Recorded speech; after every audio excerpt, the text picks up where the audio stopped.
Hello friends, next हमारा topic है example of cyclic group.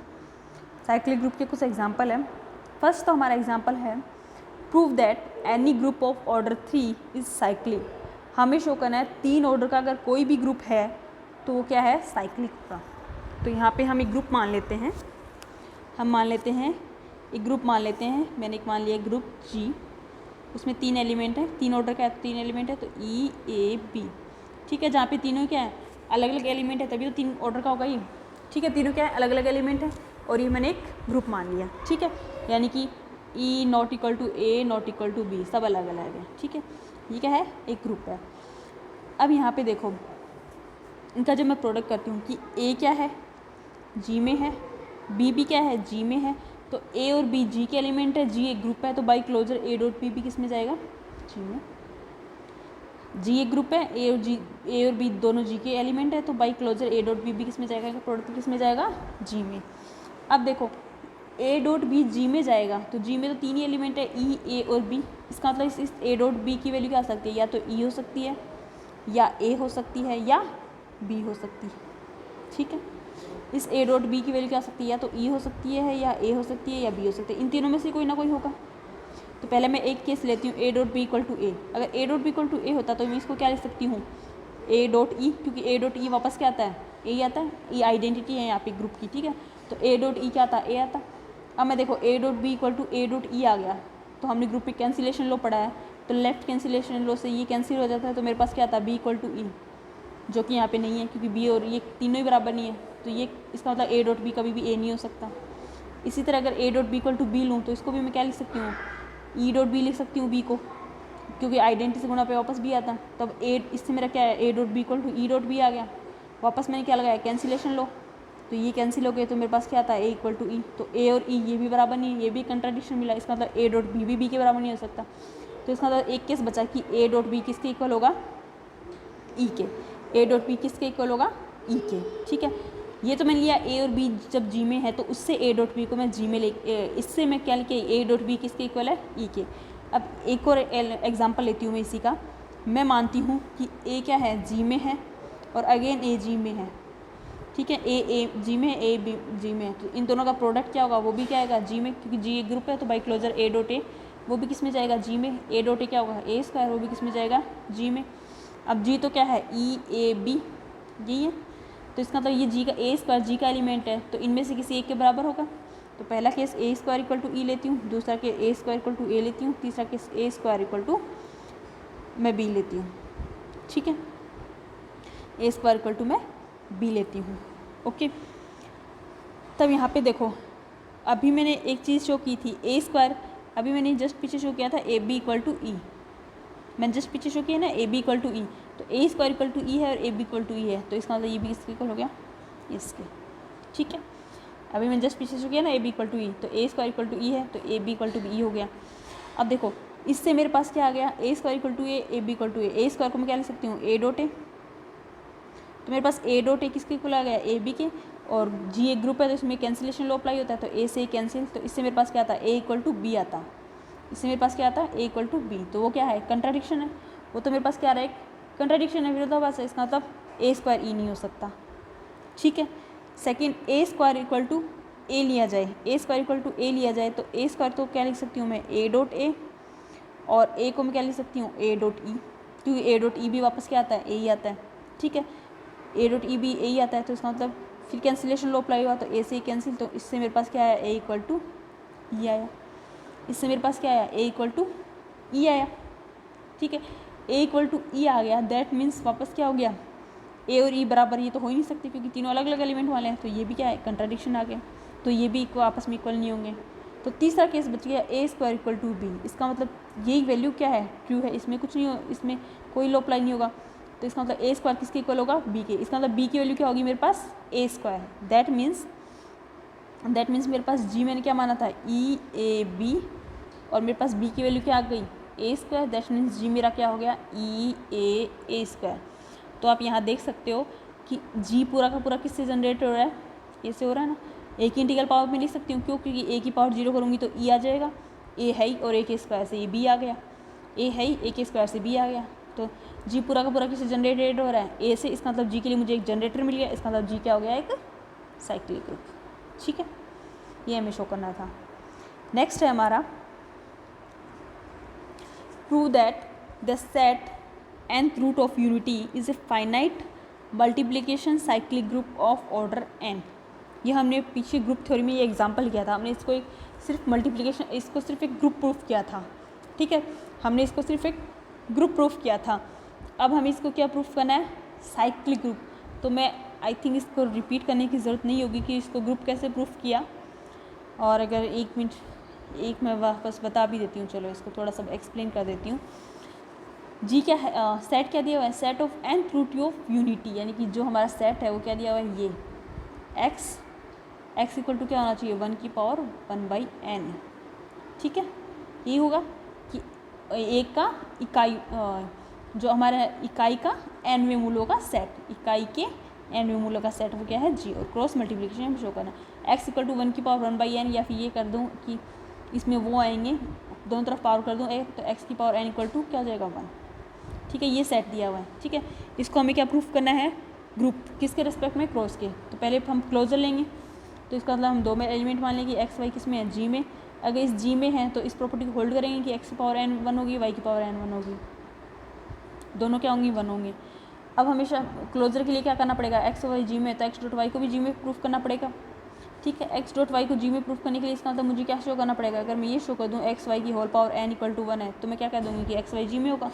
तो मैं इसकी होल पावर निकालती हूँ, एक्स वाई की होल पावर n क्या आएगा, एक्स की पावर n वाई की पावर n, इसकी वैल्यू 1 है, एक्स की पावर n वाई की पावर n की, क्योंकि ये दोनों क्या हैं, जी में है, तो दोनों की वैल्यू 1, तो और 1 डॉट 1 1, तो एक्स वाई की होल पावर n 1 आ गया, इसका मतलब एक्स वाई किस में हो गया, जी में, क्लोजर हो गया।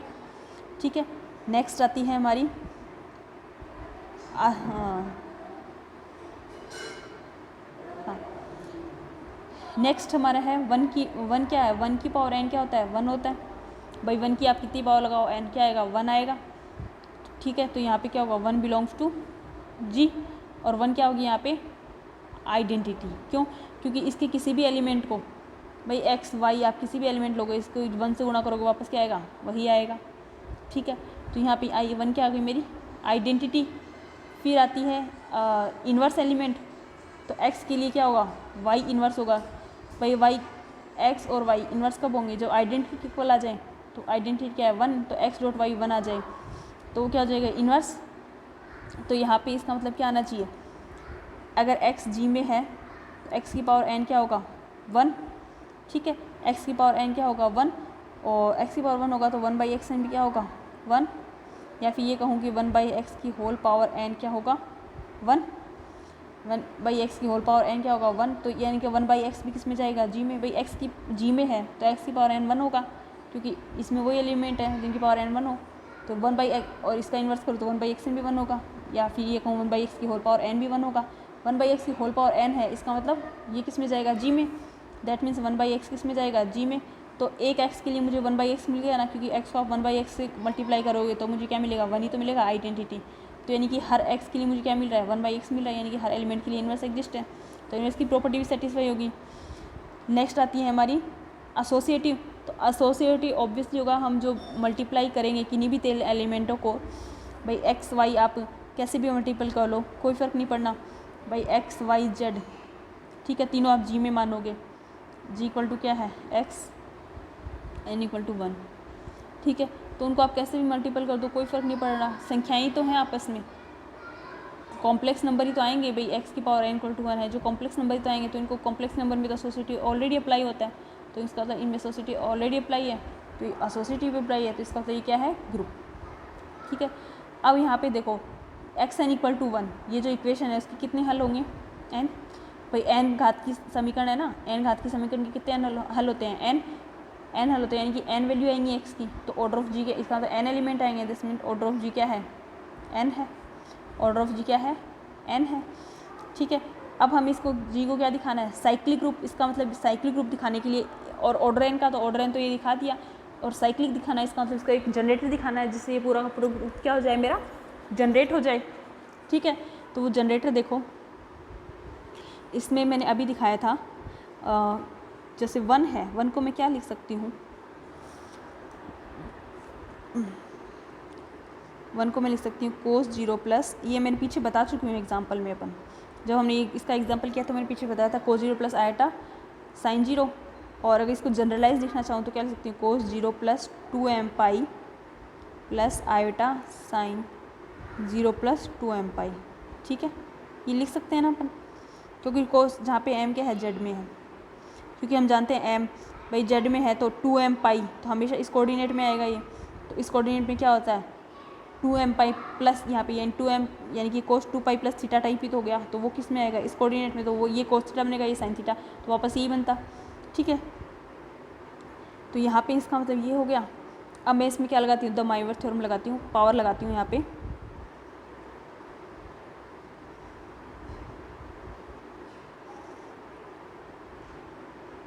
वन की पावर 1/n, तो यहाँ पे क्या लिखा जाएगा, इसको मैं सीधा ये लिख दूँ कोस 2m पाई प्लस 0 ऐड है तो ऐसे कैसे लिखा जाएगा आइन साइन 2m पाई की पावर 1/n, या तो आप यही लिख दो direct cos theta plus iota sine theta क्या होता है ई आयोटा थीटा, यानी कि ई आयोटा 2m पाई की पावर 1/n। ठीक है, क्योंकि हम जानते हैं ना cos theta plus iota sine theta क्या होता है ई की पावर आयोटा थीटा, तो उससे आप लिख सकते हो कोस 2m pi plus iota sine 2m पाई को ई आयोटा 2m पाई, उसके ऊपर पावर 1/n लगी हुई है तो इसका मतलब ई आयोटा 2m पाई अपॉन n। अब यहाँ पे m की वैल्यू चेंज हो जाएगी, देखो मैंने 1 की पावर 1/n को क्या लिख दिया ई आयोटा 2m पाई अपॉन n। m मैंने उस टाइम में z बोला था, यानी कि यहाँ पे m क्या होगा 0 से लेके 1 to n-1 तक। क्यों, क्योंकि जैसे ही मैं n लूँगी, जैसे ही मैं n लूँगी रिपीट होना शुरू हो जाएगा। भाई ई आयोटा 0 की वैल्यू क्या आएगी, पहला m equal to 0, e iota 0 क्या आएगा 1। भाई इसकी वैल्यू क्या आती है, पहले आती 1, m इक्वल टू 1 पे क्या आता है e iota 2 pi upon n। ठीक है, नेक्स्ट क्या आता है e iota 4 pi upon n, continue क्या आता है e iota 2m-1 pi upon n। ठीक है, इससे आगे के मान ये तो n-1 सॉरी n-1 है ना, n-1, इससे आगे के जब मान निकालते हैं यानी कि n रखते हैं तो वापस क्या आता है ई आयोटा 2n पाई अपॉन n, n से n कैंसिल, ई आयोटा 2 पाई वापस क्या बनता है कोस 2 पाई प्लस आयोटा साइन 2 पाई। ठीक है, आयोटा साइन 2 पाई तो इसकी वैल्यू वापस क्या आती है 1 प्लस आयोटा 0 तो 1 हो जाता है। ठीक है, और इससे n से आगे जस्ट n+1 लेते आप, n से आगे आप जस्ट n+1 लेते तो क्या होता, यानी कि ये पहला वाला मान आ गया ना 1 है ना, n पे पहले वाला मान आ गया 1। ठीक है, और इससे आगे आप लेते तो देखो क्या होता,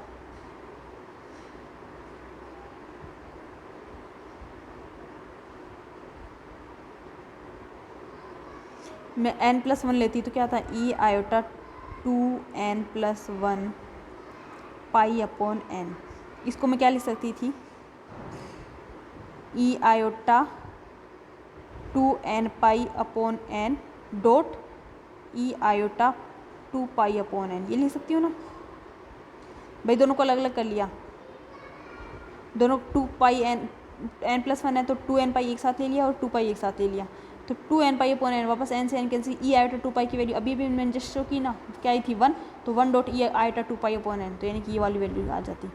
इसी तरह n+2 लेते तो ये वाली वैल्यू आ जाती। तो इसका तो एलिमेंट्स क्या होता है रिपीट होना शुरू हो जाते, यानी कि इसका मतलब m की वैल्यू कहाँ से कहाँ तक रहेगी 0 से n-1 तक। ठीक है, तो यहाँ पे देखो इसका मतलब मेरे पास क्या आ गया 1 की पावर 1/n क्या आया मेरे पास 1 ई आयोटा, यानी कि 1 क्या है e iota 2 pi upon n, next है e iota 4 pi upon n, continue कहाँ तक आ गए e iota 2m-1 pi upon n, m-। तो इसका मतलब ये क्या है, ये x ही तो है, ये g तो है मेरा, g सेट ही तो है 1 की पावर 1/n वाला। तो इसका मतलब g का हर एलिमेंट किससे जनरेटेड हो रहा है e iota 2 pi upon n से ही तो जनरेटेड हो रहा है, क्योंकि इसकी इंटीग्रल पावर m लगाऊं तभी तो आ रहा है। इस m 0 होता तब तो इसकी वैल्यू 1 आ जाती, 1 होता तो ये आ गया, 2 होता तो ये आ गया, ऐसे ही m-1 तक होता तो ये। तो इसका मतलब पूरा का पूरा सेट किससे जनरेटर हो रहा है e iota 2 pi upon n से, तो ये क्या है इसका जनरेटर, दैट मीन्स ग्रुप क्या है साइक्लिक। नेक्स्ट एग्जांपल है हमारा, नेक्स्ट एग्जांपल है जनरेटर फाइंड आउट करने हैं। जी इक्वल टू हमें क्या दिया हुआ है, जी इक्वल टू दिया हुआ है हमें 0 1 2 3 4 5। तो ये हम ऐसे कर चुके हैं मॉड्यूलर 6 के रेस्पेक्ट में। तो यहाँ पे प्लस के रिस्पेक्ट में तो जी इसका मतलब साइक्लिक ग्रुप क्या होना चाहिए, एन ए। अगर ए जनरेटर है, भाई जी क्या है, ए से जनरेटेड है, ये लिखते हैं। इसका मतलब इसको प्लस के लिए क्या लिखते हैं, एन ए, जहाँ पे एन बिलोंग्स टू क्या होता है, जेड। तो मैं ये देखना चाहती हूँ 0 जनरेटर है क्या, तो 0 इंटू 1 लिखूँगी, क्या आ जाएगा 0। 0 को तो किसी से कर लो, 2 वापस 0 ही आना है, ठीक है। तो ये सिर्फ एक ही एलिमेंट को जनरेट कर रहा है, जी को पूरी को जनरेट नहीं कर रहा। 1 को देखना चाहिए कि 1 को 1 से किया 1 आएगा, 1 को 2 से किया 2 आएगा, 1 को 3 से किया 3 आएगा, 4 से किया 4 आएगा, 5 से किया 5 आ जाएगा, ठीक है।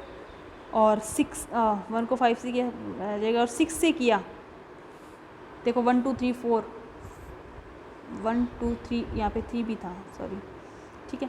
और 6 से किया तो 6 से करने पे 6 आएगा, लेकिन मॉड्यूलर 6 के रिस्पेक्ट में क्या होता, 6 से डिवाइड होने पे जो से रिमाइंडर रहता तो 0 बचता, तो वो 0 होता। तो इसका मतलब 0 1 2 3 4 5 सारे एलिमेंट को क्या कर रहा है, ये जनरेट कर रहा है। ये सारे एलिमेंट आ गए ना, एक को एन ऐसे करने पे, तो ये क्या है, सारे एलिमेंट आ गए, तो एक क्या है, जनरेटर। इसी तरह आप इसके अदर एलिमेंट देख सकते हो, ठीक है। नेक्स्ट है हमारा एग्जाम्पल, जी इक्वल टू हमें दिया हुआ है 1 2 3 4, इस बार दिया हुआ है क्रॉस मॉड्यूलो 5, ठीक है। इसके रिस्पेक्ट में हमें इसके जनरेटर फाइंड आउट कर रहे हैं। तो जी के लिए यहाँ पे क्या लिखा जाएगा, ए। यहाँ पे मल्टीप्लिकेशन के लिए जनरेटर कैसे लिखते हैं हम, ए की power n, n belongs to z, ठीक है। इसका मतलब 1 के लिए देखना चाहूँ तो 1 की पावर 1 1, तो 1 की पावर 2 कर लो, 3 कर लो, वापस 1 ही आना है, यानी और ये इसका मतलब ये जनरेटर नहीं है, क्योंकि ये सिर्फ एक एलिमेंट देखा जी का। ये 2 को देखना चाहिए हम, तो 2 की पावर 1 क्या आएगा 2, 2 की पावर 2 क्या आता है 4, ठीक है। और 2 की पावर 3 क्या आता है 8 आता है, लेकिन क्रॉस मॉड्यूलर 5 की रेस्पेक्ट में क्या आएगा 8/5, और रिमाइंडर क्या आ रहा है 3, तो वो लिखा जाएगा 3। 2 की पावर 4 वैसे तो आता है 16, लेकिन 5 के रेस्पेक्ट में क्या आएगा, 5 डिवाइड किया 1 आएगा, 1 रिमाइंडर रहेगा तो 1। तो इसका मतलब ये पूरे 1 2 4 3 1 पूरा का पूरा जी जनरेट हो रहा है, इससे सारे जी के एलिमेंट आ रहे हैं इसको ऑपरेट करने पे, तो 2 क्या है यहाँ पे जनरेटर। इसी तरह हम इसके अदर एलिमेंट देख सकते हैं। नेक्स्ट है हमारा, find all the generator off the cyclic group of order 8 and 12। हमें क्या फाइंड आउट करना है, जी एक क्या है, साइक्लिक ग्रुप दिया, सॉरी जी हमें क्या दिया हुआ है, एक साइक्लिक ग्रुप दिया हुआ है, ओके। और उसका ऑर्डर पहले तो दिया हुआ है 8, ठीक है। इसका तो हमें इसके जनरेटर फाइंड आउट करने हैं।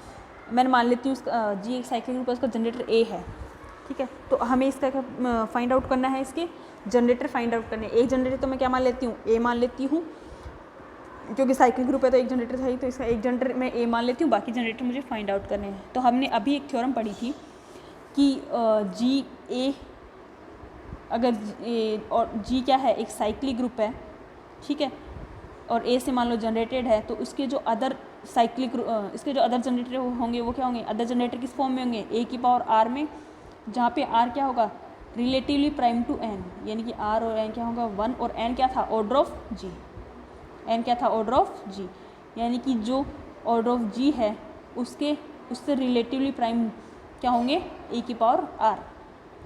तो यहाँ पे ऑर्डर ऑफ जी क्या है 8, ऑर्डर ऑफ जी क्या है 8। तो 8 से छोटे आप देख लो जो रिलेटिवली प्राइम हो, यानी कि 8 से छोटी आर की कौन कौन सी वैल्यू हैं जो इसके साथ में रिलेटिवली प्राइम हो। तो आर की वैल्यू बस देखो वैसे 1 2 3 4 5 6 7 8 है ना। तो यहाँ पे इससे रिलेटिवली प्राइम, तो यहाँ पे क्या है, ए तो है ही है, ए तो जनरेटर में आ गया। दूसरा क्या आएगा, 2 और 8 में तो कॉमन आता है, कितना आता है 4, 2 कॉमन आ जाएगा। 3 और 8 इनमें कॉमन कुछ नहीं है, 1 है, तो इसका मतलब एक दूसरा जनरेटर कौन सा होगा 3। फिर आता है 4 और 8 में भी कॉमन है, तो ये भी नहीं होगा। फिर 5 और 8 में कुछ कॉमन नहीं है, तो ए 5 हो जाएगा एक जनरेटर, क्योंकि ए की पावर आर होगा जनरेटर, और आर और एन क्या होना चाहिए, रिलेटिवली प्राइम। तो 8 के साथ रिलेटिवली प्राइम क्या है 5 है, फिर क्या है, फिर 7 है, क्योंकि 6 के साथ भी 2 कॉमन आ गया, तो फिर क्या है 7 है। तो A3 A5 A7 और ए खुद है, तो ये क्या होंगे इसके जनरेटर, ठीक है।